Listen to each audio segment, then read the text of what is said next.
नमस्कार। BA third year की छात्राओं के लिए जो प्रथम प्रश्न पत्र अंतर्राष्ट्रीय संबंध जो बताया गया है, उसमें हमारी प्रथम इकाई में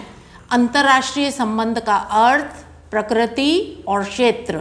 ये हमारा सर्वप्रथम टॉपिक है।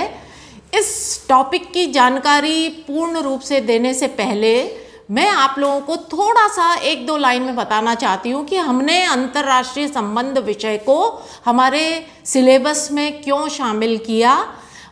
बीए थर्ड ईयर में एक बहुत ही महत्वपूर्ण विषय के रूप में इस पेपर को लिया गया है। जैसा कि हम सभी जानते हैं कि अंतर्राष्ट्रीय संबंध का जो सामान्यतः अर्थ है कि राष्ट्रों के आपसी संबंधों का व्यवहार कैसा है, तो इनको इस चीज़ की जानकारी के लिए इस विषय की उपयोगिता हमें बिल्कुल सार्थक नज़र आती है। अंतर्राष्ट्रीय संबंध, जैसा कि हम जानते हैं कि एक राष्ट्र का दूसरे राष्ट्र के साथ क्या व्यवहार है, क्या आचरण है, अंतर्राष्ट्रीय जगत में किस प्रकार से वो आपस में सहयोग करते हैं या किस प्रकार का व्यवहार करते हैं, इन सब की जानकारी हमें इस विषय के अंतर्गत मिलेगी। हम जनरली क्या देखते हैं कि जो न्यूज़पेपर में जो हम अंतर्राष्ट्रीय संबंधों को लेकर के जो भी जानकारी हमें मिलती है, उसको हम पूरी तरह से पूरी उपयोगी जानकारी नहीं मान सकते। इस विषय की उपयोगिता तभी होगी जब हम राष्ट्रों के आपसी व्यवहार को पूरी तरीके से उसके जो विभिन्न बुनियादी सिद्धांत हैं उनकी जानकारी लेकर के हम उसका पता लगाएं, तभी हम इस सिद्धांत की सार्थकता की उपयोगिता को सिद्ध कर पाएंगे। तो अंतर्राष्ट्रीय संबंध में किस प्रकार से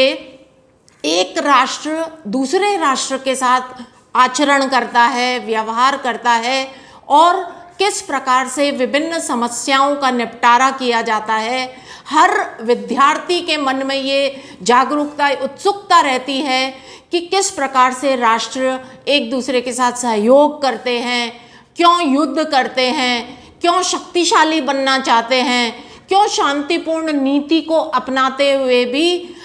युद्ध की आकांक्षा रखते हैं, क्यों यूएनओ में शांति की बात करके विश्व शांति को स्थापना की दुहाई देकर फिर भी यूएनओ में कुछ विरोधाभासी अपना व्यवहार प्रदर्शित करते हैं, क्यों निशस्त्रीकरण की बात करके भी अपने अपने राष्ट्र जो है निशस्त्रीकरण की बात करते हुए भी क्यों विभिन्न राष्ट्र शस्त्रीकरण की होड़ में लगे हुए हैं। तो इस तरीके की पूरी जानकारी हमें अंतर्राष्ट्रीय संबंध के माध्यम से मिलती है और अंतर्राष्ट्रीय संबंध की जो बुनियादी सिद्धांत है उनका पूरी तरह से अभी तक जितना निर्माण होना चाहिए था उतना नहीं हुआ है। इसीलिए इस विषय ने अभी हालांकि एक स्वतंत्र ज्ञान शाखा के रूप में अपने आप को स्थापित नहीं किया है, फिर भी इस विषय के द्वारा जो बिखरी हुई सामग्री अतीत में थी उनको समेट करके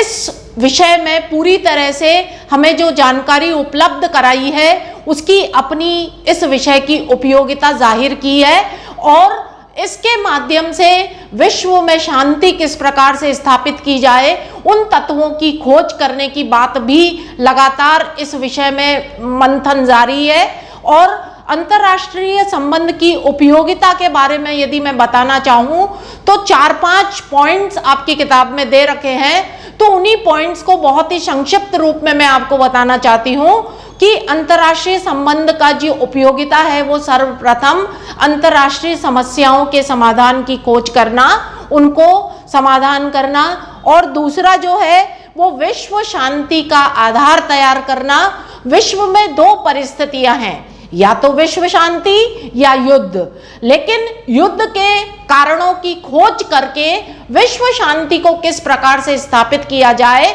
उन तत्वों को कैसे ध्यान में रखा जाए, उन सब की जानकारी हम इस विषय के अंतर्गत पाते हैं। इसके अलावा विश्व संबंध के जो आधारभूत तत्व है जैसे साम्राज्यवाद, उपनिवेशवाद और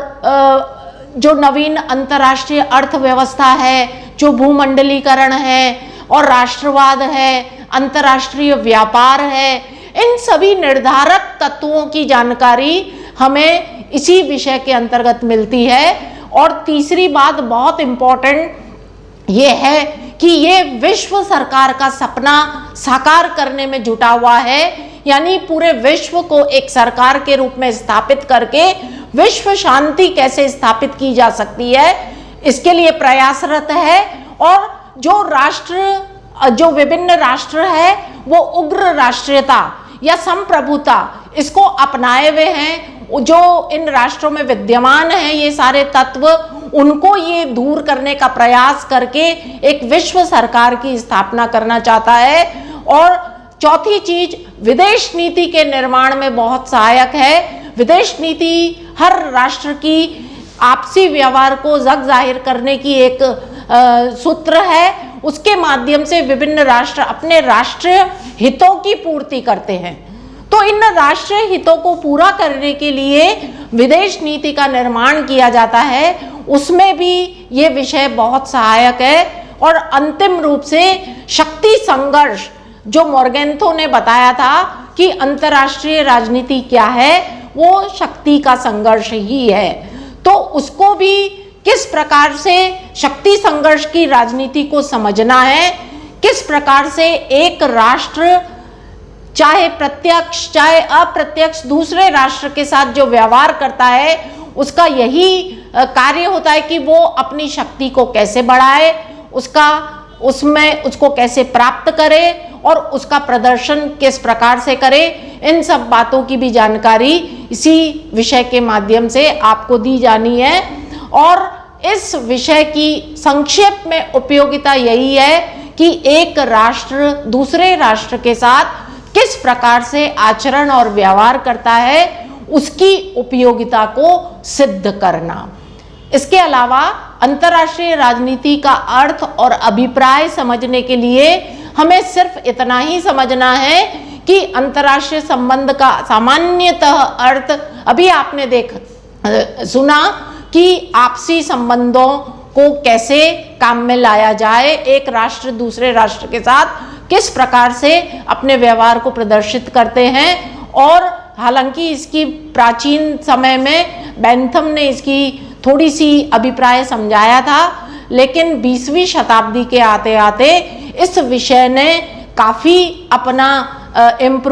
अपने आप को कर लिया है। और आज हमारे सामने इसके दो दृष्टिकोण प्रचलित है, संकुचित और व्यापक। अपने संकुचित दृष्टिकोण के हिसाब से देखें तो अंतर्राष्ट्रीय संबंध क्या है, वो ये है कि एक राष्ट्र दूसरे राष्ट्र के साथ जो भी संबंध स्थापित करता है वो सिर्फ राजनीतिक संबंध तक ही उसके संबंध सीमित होने चाहिए, सिर्फ राजनीतिक पहलू ही उसमें शामिल किया जाना चाहिए। अर्थात फॉर एग्जाम्पल जैसे यूएनओ है, तो उसमें जो राजनीतिक संबंध एक राष्ट्र दूसरे राष्ट्र के साथ रखता है उन्हीं चीजों को शामिल करना है। उसके अंतर्गत अन्य जो संगठन आते हैं उनसे इसका कोई लेना देना नहीं है। अंतर्राष्ट्रीय संबंध में यूएनओ राजनीतिक संबंध को कायम करने वाली एक संस्था है, लेकिन उसके साथ यदि हम विश्व मौसम विज्ञान संगठन को देखें या विश्व खाद्य संगठन को देखें या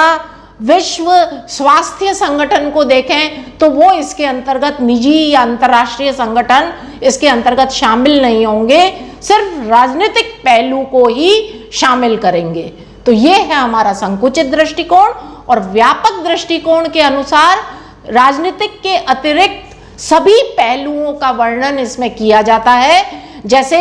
कोई भी समस्या राजनीतिक हो, अराजनीतिक हो या गैर राजनीतिक हो, युद्धमय हो या शांतिमय हो, कानूनी हो या सांस्कृतिक हो और भौगोलिक हो या आर्थिक हो, सभी प्रकार के पहलुओं का इसमें अध्ययन व्यापक दृष्टिकोण के अनुसार किया जाएगा। मेरा अगला वीडियो जो होगा वो आपको प्रकृति और क्षेत्र के बारे में मंथन करने का होगा।